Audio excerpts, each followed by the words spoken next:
Today on the Failing Up podcast, it's an interview with me, Lorna Taylor, and how finding joy and defining your mission statement can make a difference in what you do every day.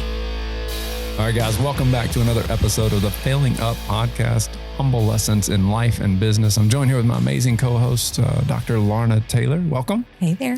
Awesome. And the amazing co-host, right? Like high-fiving it. Yeah.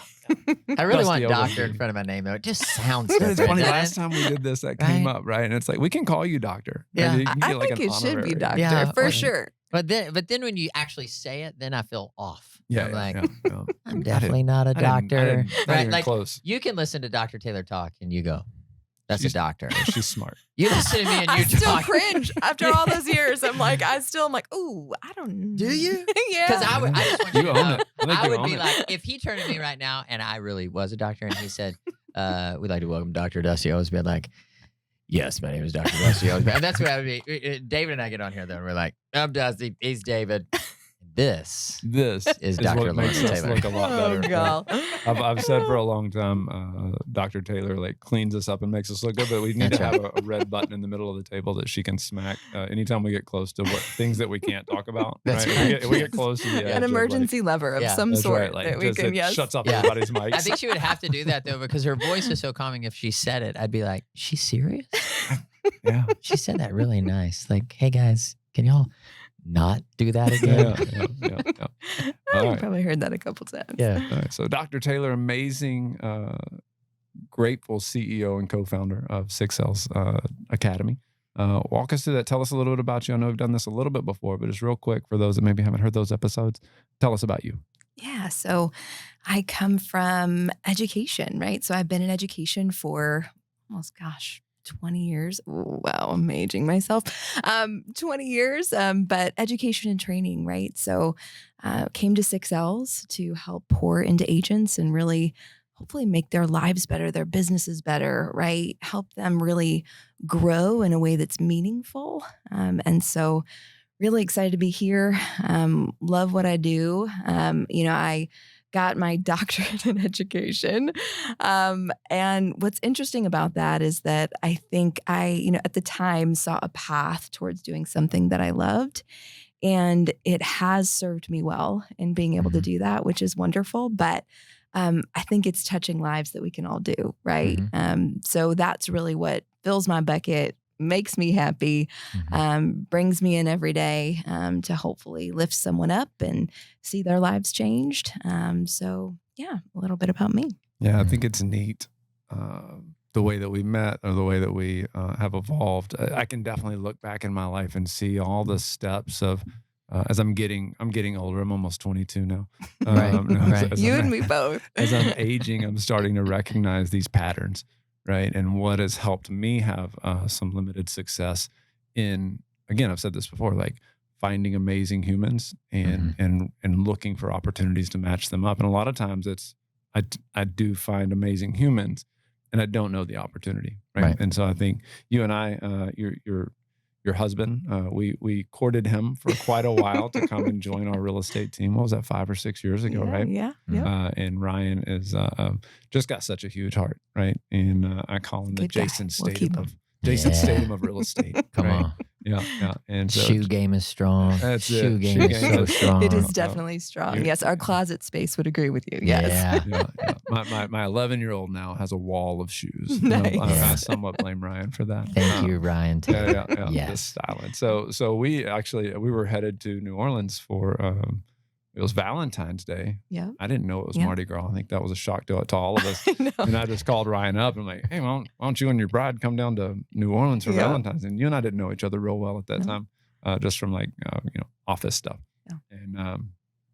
And so it was cool. And at that point, I think you had just left your work and you seemed unsatisfied. Yep. Right. And Yep. I thought it was so cool because you were like, I'm not going to let this job define or give me the dissatisfaction in life. And just, you don't see many people willing to just rip the Band-Aid off and go, I don't know what I'm doing next. You're like, I'm gonna go fishing this summer. I'm gonna spend it with my son. Right. That's And I right. was like, look, that's a cool human right there. Right. Right. Yeah. Somebody that's willing to do that. And Yeah. continued to have, I think at that time it was like, well, if we could find something that was a win-win, right? Would you be Yeah. open to that conversation? So you and I talked for months. And that's where the the brainchild of Sixells was born, right? Like, how do we coach and train agents to be better? Yep. Because I think in our industry, there's a lot of misconceptions around what real estate is. Yeah. And so always look at it and go, we can bring people in, but we can't teach them how to do this. Yeah. I always say, like, we could sell vacuums, right? Houses just happen to be our widget. That's right. Learning to do that at a high level can provide such a life-changing experience and generational changes for people. So, That's so true. Thank you for allowing me to be a part of your journey. I'd like to start off with everyone and asking, all right, like, define failure. When you think of failure, what does that mean to Dr. Taylor? For me, I think failure means, I would say, not being my best self, but sometimes I find myself going like, okay, the one better idea, right? That I'm always being better, that I'm always doing better, can be a little bit of a misnomer, right? Like, it's not exactly what we're aiming for. I think not fulfilling my purpose ultimately for me is failure. I feel like it's funny, I wrote my mission statement a while back. And when I did so much of it, mentioned joy. I think I mentioned joy probably 5 times in like 2 sentences. Yeah. And it was wanting to give joy back and see joy thrive in others, and being able to help them towards their ultimate joy, right? I think that's powerful for me. So if I can do that, that's wonderful. And if I'm not doing that, for me, I think, I love what you said before about failure, that, it's an event, right? And maybe not something that, is who we are. Right. So I see that if I didn't do my best in helping someone find their joy or be as much of a bright light as I could be, for those that I'm encountering. And because I do a lot of training and teaching, I feel like that's such a great platform to be able to do that. So if I see that I'm not, or if I see that I'm not doing that for my family, right? If I see my son and he's not lit up about something that he's passionate about, or Ryan, right? To me, that's failure, but it's a moment, right? It's a moment in time, and it's, going past that and reminding myself. I think that mission statement piece is powerful because you can always go back to it, right? And say, okay, like, how can we go back to that? How can we fill that bucket further? Right. To make sure we're really doing something valuable and important and impactful. So, I love that you, because you emit this, Dr. Taylor, just the word joy, right? Like when the first time I ever met you was on screen. Right? No, sincerely, first time I met Dr. Taylor, it was on screen, and I immediately knew, right? Like, that came through a screen. And so, if you, like, as you talk about that, and I think a key point for everybody to hear is you can have joy. If you really do have joy, you can have it right in the middle of failure. Absolutely. Right? Because here you were, 100%. right? Like, as you met David, right? Like, leaving something, and yet in the middle of that, David's first impression of you was like, she was joyful, right? She was like, so I just left my job, that I worked for, and I'm gonna go fishing with my son, right? Like, that's, you know what I mean? Like, that's a level of joy that I think people, I think if anybody can, to hear that they like, hey, that really is available. Yeah. Right? And and that comes from their purpose. One of the most amazing things I've seen Tony Robbins say it a lot lately is if you constantly have worry and angst and anxiety around what's going on in life, no matter how much you have, your life is going to be about worry and angst and anxiety. That's right. And you can find that joy in just about everything that you do. It's really hard for me sometimes to find it. Right? I can really go back to my upbringing and fall into these traps of self-doubt and really beating myself up a lot. And you get in that spiral, right? And so I think that I have to find these life hacks of ways to get out of that rut, right? Ways to get out of that, because I can get into that. But I think it's cool because you may have said this, right? That happiness is an elevated emotional state, right? And in order for you to be happy, you would have to always be above the baseline. That's right. And that can't happen, right? Because your brain immediately, as soon as it reaches the end zone, it moves the goalpost. That's right. Right? It's that pursuit of happiness, right? As you're trying to get to it. But joy, on the other hand, is something that you can cause and you can stay, Yes. you can create a state of joy. That's right. But you can't know light without the darkness, right? That's Like right. you, That's you right. have to know the alternatives.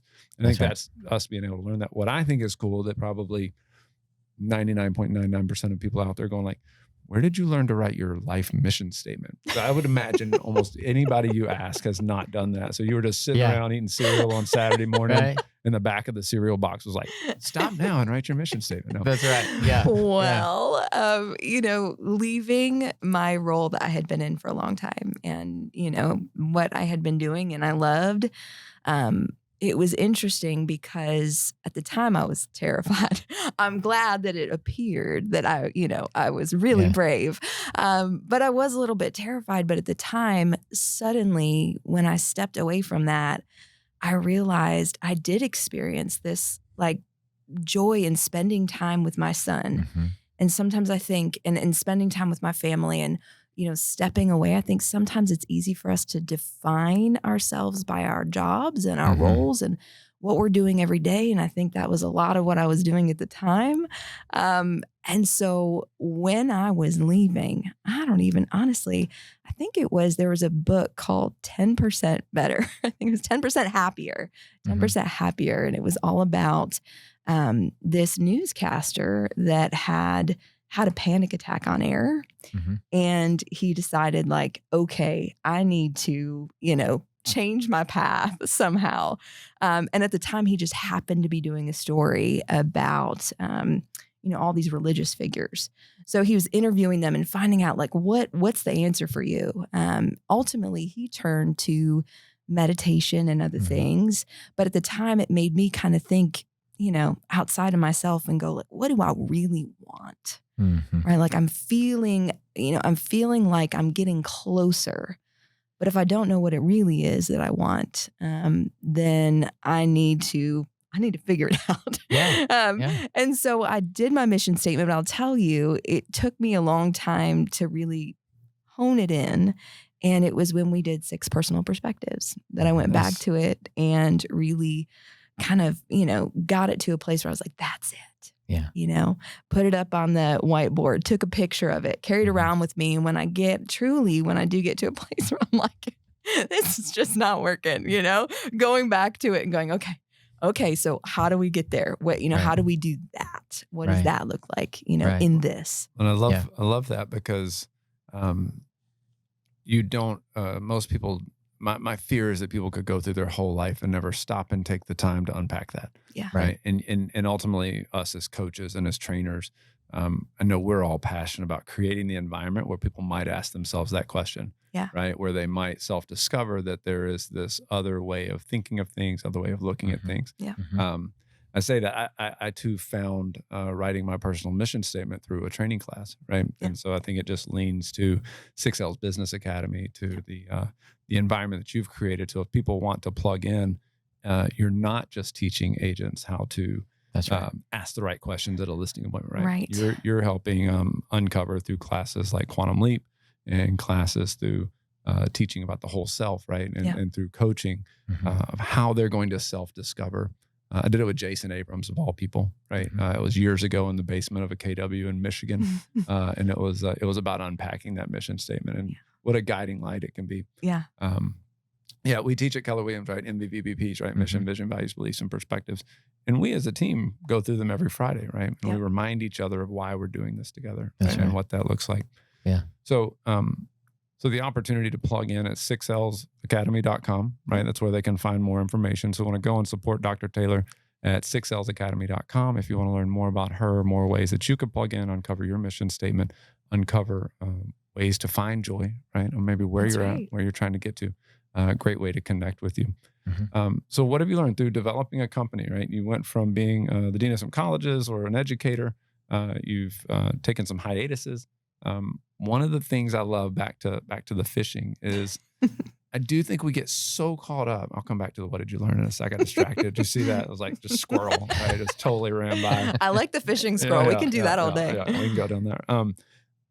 You and I share a passion for the outdoors, right? Yep. And it's, you can build this life where you build so many people around you and you can have great success, but with that success probably comes a dependency on others that need you. And that can take a lot of energy away. Yes. Mhm. And yet when you're out in that moment and it's still and it's quiet, right? When I'm hiking or backpacking or I'm in the woods or I'm fishing or wherever that is, and you recognize that like all that noise doesn't matter, Right. right? Like just being in the moment Mm-hmm. can be so empowering and grateful. And then you kind of can look up and compartmentalize them and recognize how heavy or unheavy those things really need to be. Yeah. Right. And I think that's what, we're Yeah. intending to do through purpose, right? Is to understand Yeah. that, Yeah. that what we think matters most might not actually be the right thing. That's Yeah. right. Right. Yeah. And how do we keep that forefront? Yeah. Yeah. Yeah. It's Yeah. a slowing down, right? It's I mean, we live in a world that just runs 90 to nothing all the time, and that's the expectation, Yeah. right? And it's celebrated. Yeah. Right. They're like, oh man, look how Yes. hard they're working, Yeah. right? I mean, I hear agents all the time. They're like, I was up till midnight, and I'm thinking, well, that's dumb, Yeah. right? Why would you, right? It's Like, that's horrible. I worked it's 80 not hours this living week. life, Yes, right? Like yes. it's taking the time to slow down. And what I heard, Dave, when you were talking about that is, we do all give, right? But you can't give what you don't have, and so taking Yeah. that time to slow down, and I think I think that becomes the root of joy, right? We talk about finding joy. I think the language is we just have to choose it, Mhm. right? It's Yep. there, right? That's we exactly we right. just have to choose it. It's there. It's available for everyone. It's slowing down, taking the time, choosing it, then stepping into it. And then what it does is it puts everything into perspective, right? When you get focused in on, hey, this is my purpose and my calling, and to see you, Dr. Taylor, knowing that what you're doing today with Sixells is very evidently your calling, right? It's just you've shifted from, like on whether it be a college campus or where it was, now you've shifted to, hey, like I'm going to educate people in a different way and in a different manner to help them lean into those new And spaces. uplift, right? Because Yeah. this is a tough industry, That's you right. know? Yeah. And so I think if through the training and through the learning and through the actions, we can uplift and create people that love what they do and they share that joy, like That's right. that's where it's at. Well, and Right? creating an Yeah. environment where they recognize it's a choice. I want to make sure my children don't just fall into the path of following what's been predetermined as quote unquote success. Because I Absolutely. believe, That's right. in my experience, I got so far down the path of doing what society said was successful and what I should Yeah. be chasing after Yep. that I Right. boxed myself in Right. to then having to live a life in order to uphold that success that ultimately wasn't providing me with joy. Yeah. Right. But That's right. but recognizing that it is a choice, right? And I hope they see it soon enough that they make the choice, that they have the choice of what path they want, Right. that they don't just have to follow the masses or believe what's told to them. Right. And the only way to do that, right?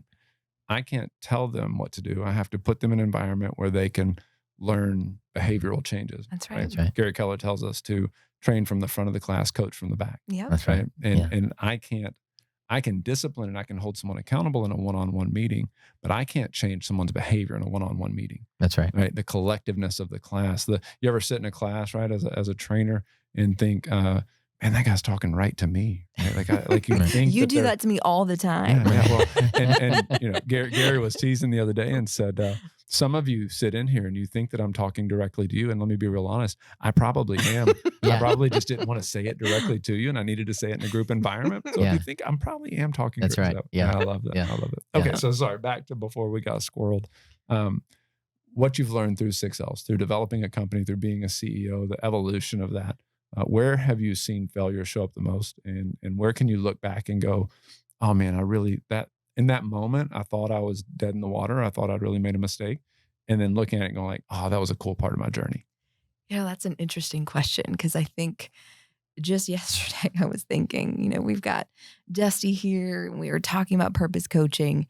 And I think there were moments throughout the past, year and a half where, we were creating something incredible and building something. And you just feel like you keep planting. Mhm. And you go, you just want to see that seedling grow. Right. And it has in so many amazing ways. And I think, too, yesterday I was on social media and I think I counted 4 in about 5 minutes of scrolling, 4 agents that have been part of Sixells training that had just gotten a closing or, or doing something amazing with their family they wouldn't have been able to do before or, and I was like, this is why we do what we That's do, it. you know? Yeah. And, so seeing some of that come to fruition and but also partnering with people. I think being with people that you feel like really get it, and are as passionate, and that partnership, you've always said it's the people that you're in business with, right? Yeah.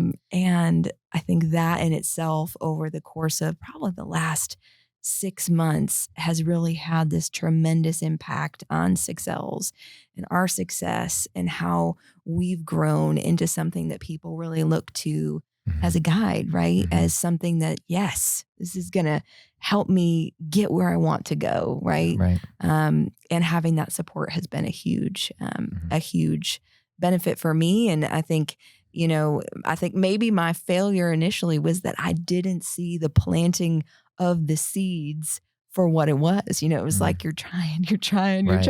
and you're trying new things. It's a baby business, and it's growing.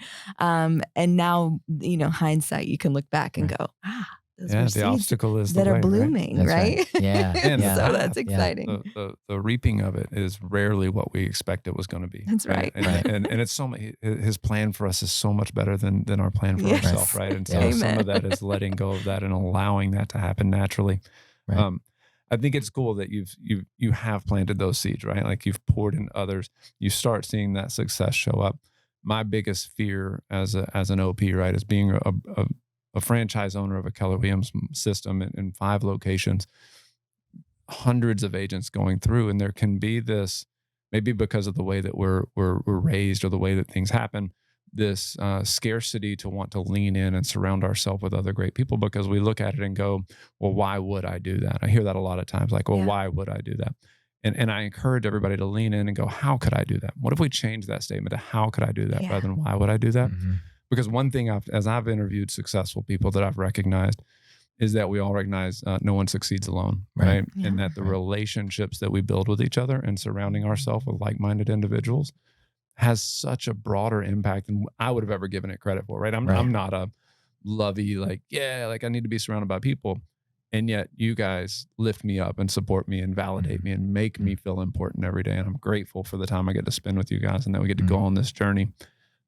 As we wrap up, favorite question to ask, right? Think about it. You're in the future, whenever that is, you got family around you, you're looking back over your life and you kind of say, what do you think is going to be your biggest regret in that moment?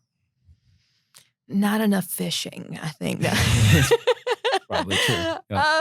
No, I really do think that moment in time when I stepped away from, a long range career and came to do something different, that really was a defining moment for me that made me realize what I would regret is I only have one son, right? I've got one kid, and I would really regret looking back down the line and going like, yeah, mommy worked really hard to make sure that I was giving you the best life possible, but I sure didn't spend a lot of time with you to make you know that you were what it was all for. Yeah. Right. Yeah. I think a lot of us feel that way, but I think that ultimately would be, I still would say I'm extremely guilty of walking around and going, do you not see how hard I'm working for you?